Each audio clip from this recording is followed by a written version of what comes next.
आज संसद के मानसून सत्र का 6 दिन है। बता दें कि पीछे 5 दिनों से सदन में मणिपुर मुद्दे पर बहस छिड़ी हुई है।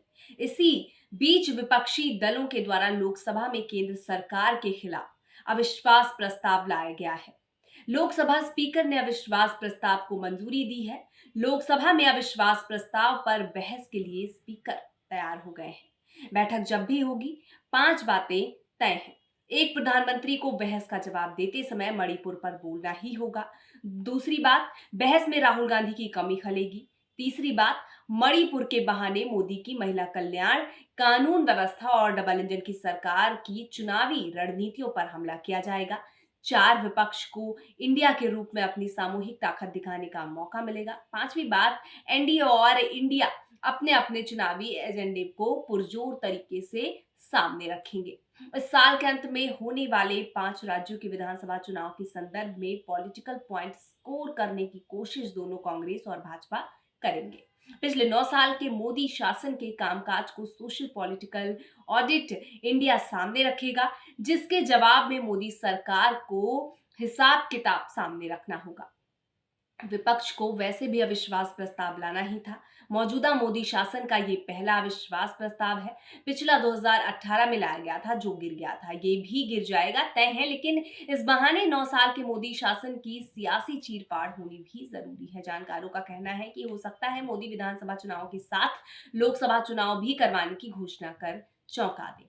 पिछले दिनों भाजपा नेताओं की बैठक में ऐसे संकेत दे चुके हैं, जिसमें उन्होंने पार्टी नेताओं से लोकसभा चुनाव की तैयारियों में जुटने को कहा। अगर ऐसा होता है तो मौजूदा मानसून सत्र आखिरी सत्र ही होगा। विपक्ष मणिपुर को बड़े राजनीतिक दांव के रूप में ले रहा है। विपक्ष को लगता है कि मणिपुर के बहाने मोदी को 3 मोर्चे पर ध्वस्त करने की कोशिश की जा सकती है। मोदी सरकार कानून व्यवस्था को चुनावी मुद्दा बनाती रही है। विपक्ष मणिपुर के बहाने राज्य की बीजेपी और केंद्र की भाजपा सरकार को डबल फ्लॉप साबित करने के फेर में है।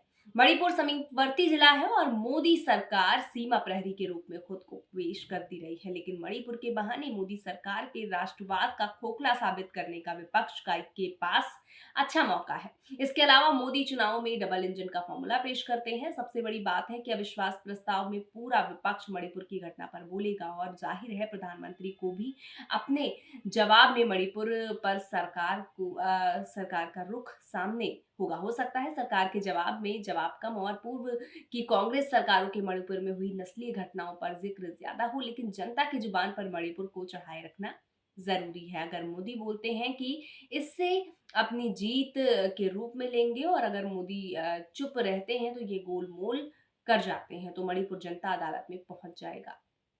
आपको बता दें कि सवाल होंगे, जवाब होंगे। अविश्वास प्रस्ताव जो है वो दिया गया है। इस पर जिस तरह से अगर ये स्वीकार कर लिया जाता है तो सवाल जवाब जो हमने आपको 5 पॉइंट बताए, ये चीजें भी होंगी और ऊपर से प्रधानमंत्री से सवाल होगा और उनका जवाब जो है वो सुनना अहम होने वाला है। फिलहाल के लिए इस खबर में बस इतना ही। जो भी चीजें निकल कर सामने आएंगी वो आप तक जरूर पहुंचेंगी। तब तक के लिए हमारे साथ बने रहिए और देखते रहिए जनसंदेश टाइम्स।